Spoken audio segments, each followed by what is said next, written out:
রাজধানীর আদাবরে জিম্মি করে রাখা যুবককে উদ্ধারে গেলে সন্ত্রাসীরা পুলিশ সহ ৩ জনকে কুপিয়ে জখম করেছে। গুরুতর আহত অবস্থায় পুলিশ সদস্যকে নেওয়া হয় ঢাকা মেডিকেল কলেজ হাসপাতালে। এদিকে ঘটনায় সেনাবাহিনী ও পুলিশের যৌথ অভিযানে শতাধিক ব্যক্তিকে আটক করেছে পুলিশ। রাজধানীর আদাবরের শ্যামলী হাউজিং রাতে পলাশ নামের এক ব্যক্তি সেখানে গেলে একদল সন্ত্রাসী তাকে জিম্মি করে। মুঠোফোনে পলাশের পরিবারের কাছে টাকা দাবি করে সন্ত্রাসীরা।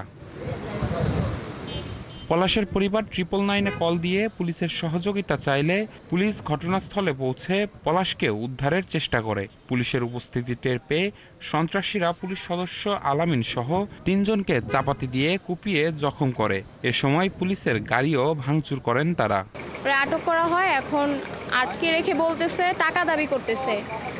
টাকা দাবি করার পর 50,000 টাকা দাবি করতেছে। আহত পুলিশ সদস্যকে প্রথমে সোহরাওয়ার্দী, পঙ্গু ও পরে ঢাকা মেডিকেলে পাঠানো হয়েছে। এ ঘটনায় তাৎক্ষণিকভাবে পুলিশ ও সেনাবাহিনী যৌথ অভিযান চালায়। পরে সন্দেহভাজন শতাধিক ব্যক্তিকে আটক করে পুলিশ। যখন আক্রমণের শিকার হয় তখন আশেপাশে অনেকের কাছে সাহায্য চায়, কারো কাছে কোনো সাহায্যও পায় না। যখন পুলিশ নিচে নামে ছাদ থেকে তখন আরও অধিক সংখ্যক সন্ত্রাসীরা এসে আমাদের পুলিশের গাড়ি ভাঙচুর করে, টহল গাড়ি, এবং আমাদের পুলিশ সদস্যদের বেধড়ক মারধর এবং আমাদের এই যে ড্রাইভার রয়েছে গাড়ির তাকে কোপায়। প্রাথমিকভাবে আমরা কিছু নাম পেয়েছি, এটা আমাদের তদন্তের স্বার্থে এখন আমরা তাদের নাম বলতে চাচ্ছি না।